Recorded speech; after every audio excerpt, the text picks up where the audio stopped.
आम्ही जे बोलतो ते करून दाखवतो, याचा प्रत्यय आजच्या बजेटमधून आलेला आहे. प्रिंटिंग मिस्टेक म्हणणारे आम्ही नाही. जे वचननाम्यामध्ये आम्ही वचनं दिलेली आहे ती पूर्ण करणार आणि त्याचा प्रत्यय जो आहे आजच्या देवेंद्रजींच्या अर्थसंकल्पातून या महाराष्ट्राने पाहिलेला आहे.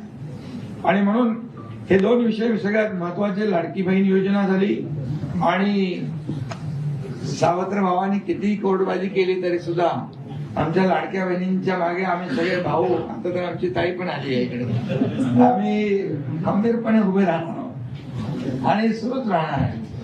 आणि जे आम्ही आश्वासन दिलेलं आहे हे आता विचारत होते 2100 रुपये कधी देणार, तेही आम्ही सांगतो की योग्य वेळी तेही देणार.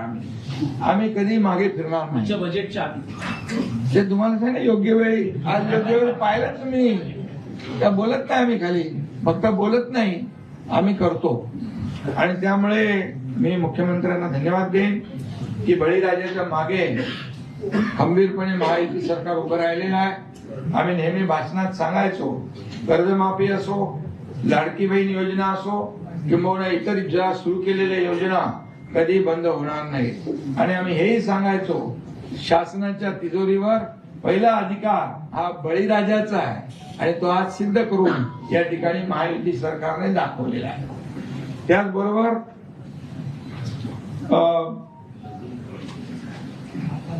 आपल्या हिंदू हृदय सम्राट बाळासाहेबांची जन्मशताब्दी वर्ष आहे.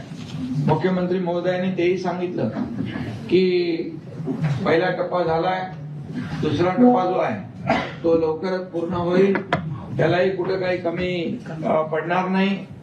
आणि त्याचबरोबर जन्मशताब्दी वर्षानिमित्त या ठिकाणी शासन आपल्या दारी जसं आम्ही घेऊन गेलो तसं आरोग्य आपल्या दारी किंबहुना इतर ज्या काही योजना आहेत त्या योजना देखील मुख्यमंत्री महोदय विस्तारपूर्वक ते उत्तरामध्ये सांगणार आहे. आणि त्यामुळे ही एक प्रकारची हिंदू हृदय सम्राट बाळासाहेब ठाकरे यांना आदरांजली, श्रद्धांजली आहे. त्यामुळे त्यांना जे जे आवडायचं म्हणजे 40 लाख मोफत घरं देण्याचा निर्णय तोही आम्ही त्याच्यामध्ये घेतोय.